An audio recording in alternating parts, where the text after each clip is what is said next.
Good morning, welcome back to my channel Atasi Das ব্লগে তোমাদের অনেক অনেক শুভেচ্ছা। কেমন আছো? ভালো আছো? আমিও ভালো আছি। এখন থেকে আমি আমার ব্লগটা স্টার্ট করে দিলাম। উঠেছি তো অনেক সকালে, কাজকর্ম করতে তো হবে। কি করি না করি প্রত্যেকদিন তোমাদের সঙ্গে শেয়ার করি, আজকেও করবো। তার আগে পুরো ভিডিওটা দেখবে, কেউ স্কিপ করবে না। ভালো লাগলে অবশ্যই লাইক করবে, সাবস্ক্রাইব করবে, ঘন্টাটা বাজিয়ে দেবে। যখনই আমি নতুন নতুন ভিডিও ছাড়বো তোমাদের কাছে নোটিফিকেশন চলে যাবে, তোমরা টুক করে দেখে নেবে। চলো দেখতে থাকো, সাথে থাকো।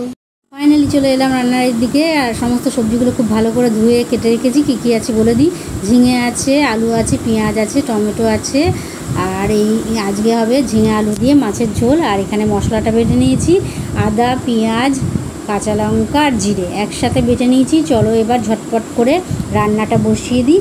আর এদিকে দেখো রান্নাটা বসিয়ে দিয়েছি। আর মাছগুলো বেশ কড়া করে লাল করে ভেজে তুলে নিচ্ছি, কেননা লাল করে না ভাজলে কর্তামশাই আবার পছন্দ করেন না, কাঁচা বলে খাবেই না। সেই জন্য আমাকে মাছ একদম কড়া করে ভাজতে হয়, কিন্তু আমার একদম পছন্দ না এত কড়া করে মাছ ভাজা।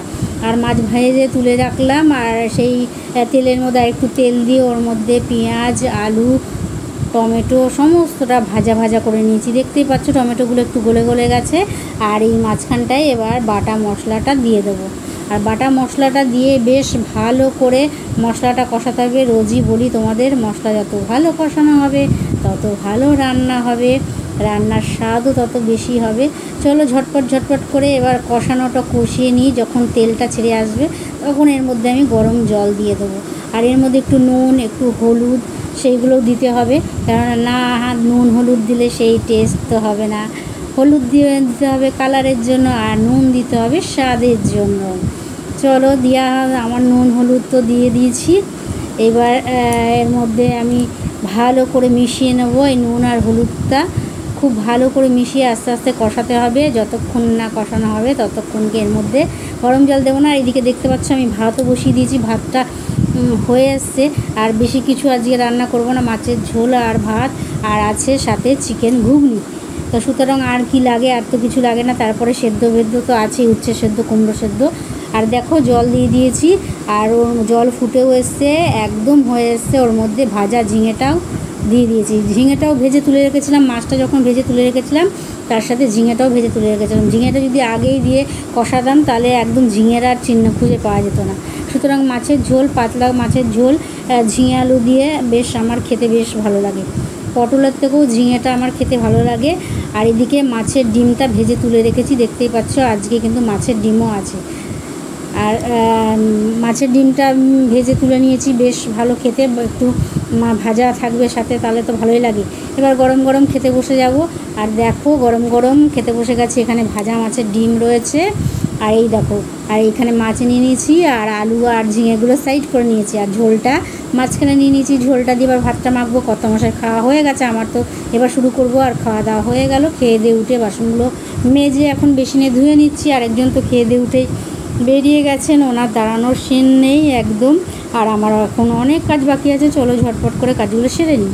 কাজ সারার অনেকটা বাদে চলে এসছে আমার ফুচকা টিফিনে।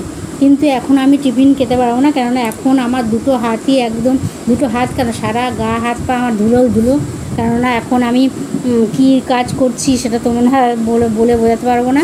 আর চলো টিফিন খাওয়ার অনেকটা বাদে, টিফিন তো খাইনি, অনেকটা বাদে চলে এসেছি রাতের ডিনার নিয়ে। রাতের ডিনার আজকে দেখো মাছের ঝোল আর ভাত, আর সাথে আছে ঘুগনি। এটাই আজকে রাতের ডিনার। চলো ঝটপট করে রাতের ডিনারটা সেরে নিই। আর তারপর তো রাতের খাওয়া দাওয়া শেষ করে ওদিকে সমস্ত কাজকর্ম সেরে চলে এলাম তোমার সঙ্গে কথা বলতে। আর আজকে রাত্রে কী খেলাম না খেলাম যতটা পারলাম তোমাদের সঙ্গে শেয়ার করলাম। তাও একবার বলে দিই আজকে রাত্রে কী ছিল। আজকে রাত্রে ছিল গরম গরম ভাত আর কাতলা মাছ ঝিঙে আলু দিয়ে। হ্যাঁ, দুপুরবেলা আমি আজকে এটাই রান্না করেছিলাম, কাতলা মাছের ঝোল ঝিঙে আলু দিয়ে, উচ্ছে সেদ্ধ, কুমড়ো সেদ্ধ, পেঁয়াজ, এগুলো তো থাকেই। আর ছিল সাথে ঘুগনি, চিকেন ঘুগনি।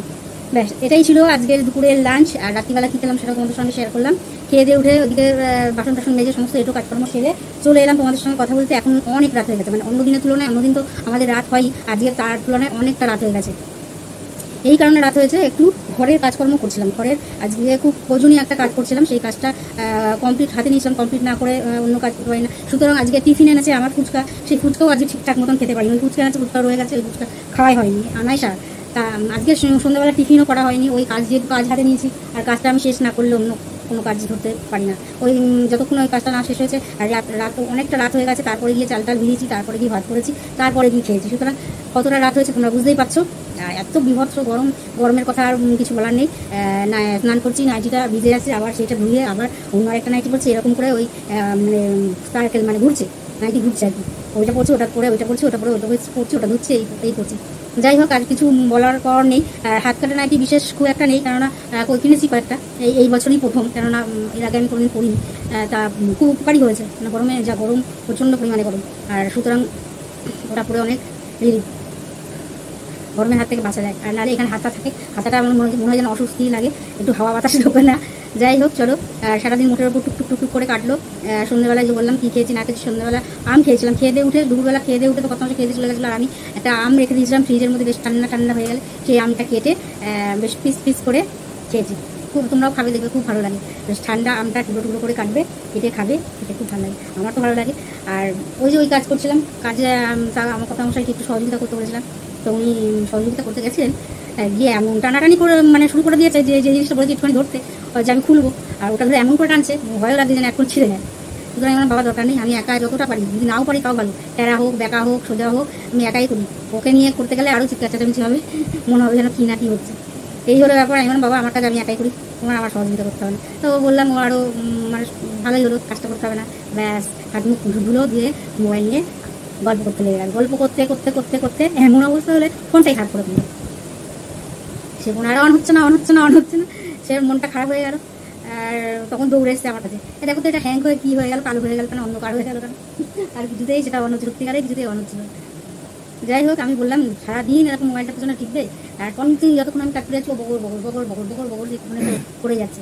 তা যখন রেখেছে তখনই ওরকম হচ্ছে, হাতে লেগে হয়েছে নাকি এরকম এমনি হচ্ছে, কিন্তু একটা কোনো একটা কিছু হয়তো হাত লেগে বা এমনটা আজও মানে গেছে গিয়ে, কিন্তু ফোন কেউ লিঙ্ক করছে, সেই লিঙ্কটা হচ্ছে, সাউন্ড হচ্ছে, অথচ স্ক্রিনে আলো নেই, দেখ একদম অন্ধকার। তা এরকম হয়ে গেছে।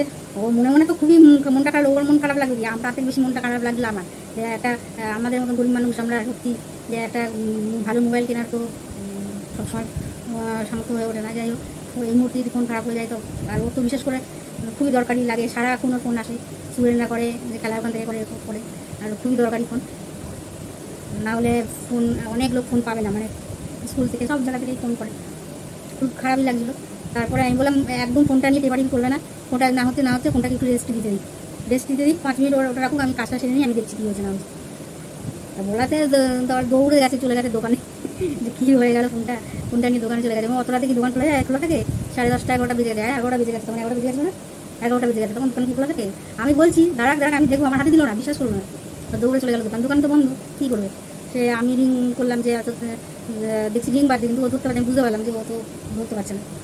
তা বললে এখন রিং হচ্ছে, কেউ রিং করছে, ধরতে পারছি না, তাই বলে একদম ফোনটাকে একটু ধরবে না, রিং হচ্ছে ওকে, ফোনটাকে একটু রেস্ট রাখুক।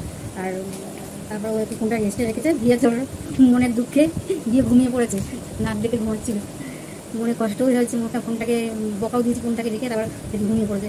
তারপর আমি হাতের কাজকর্ম সেরে এসে দেখলাম ফোনটা কী হয়েছে না হয়েছে, তারপরে একটু এদিক ওদিক নাড়াচাড়া করে দেখতে তারপর ফোনটাকে ঠিক হলো। তারপর ও তো মনের মধ্যে একটা কষ্ট, ফোনটা খারাপ হয়ে আছে এটা ছিল। আমি আবার ডেকে বললাম যে ফোনটা ঠিক হয়ে গেছে, এখন কিন্তু ফোনটা নিয়ে এবারে করবে না, আর ফোনের মধ্যে যত ভিডিও সব খেলার আছে সব ডিলিট করুক, দুনিয়ার ভিডিও আর জমিয়ে গেছে, পুরো 128 জিবি স্টোরেজ, পুরো ফুল। ফোন হ্যাং হবে, আমি কিছুদিন আগে ওকে বলেছি, স্টোরেজ ফুল দেখাচ্ছে, কিছু ভিডিও কিছু ডিলিট করে দিই, যেগুলো লাগবে না ফোন বাজাতে হলে সেগুলো ডিলিট করুক।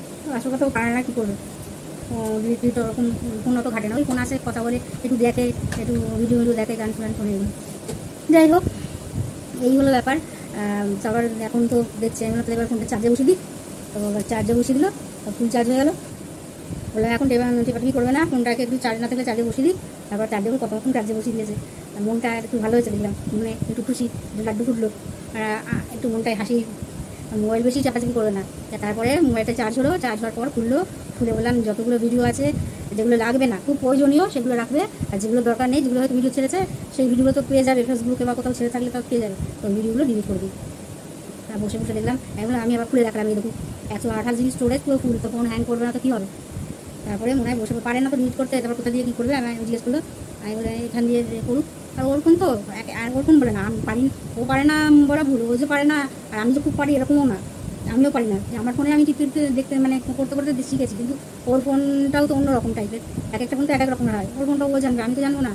যাই হোক, তা বললাম দেখুক এরকম এইখানে সিকিউরিটি এইগুলো গিয়ে বা ক্লিনার থাকলে ওখান থেকে গিয়ে ক্লিন করুক তাহলে হয়ে যাবে। তো দেখলাম পরেরটা ভিডিও বলছে তাহলে হোয়াটসঅ্যাপ ক্লিন করবো, হোয়াটসঅ্যাপে থাকলে ক্লিন করবো, ওখানে সমস্ত কিছু দেখা, ফেসবুক হোয়াটসঅ্যাপ যত কিছু থাকলে ক্লিন করার ব্যাপার থাকবে। তা বললাম হোয়াটসঅ্যাপে ক্লিন করবে, ভিডিও আর ফটো যত আছে গ্যালারি তত ওখান থেকে ডিলিট করবো। দেখলাম কিছু একটুখানি এতটা মতন স্টোরেজ ফাঁকা আছে, এতটা স্টোরেজের মধ্যে এইটুকুন ফাঁকা হয়েছে, স্টোরেজ ফাঁকা হয়েছে।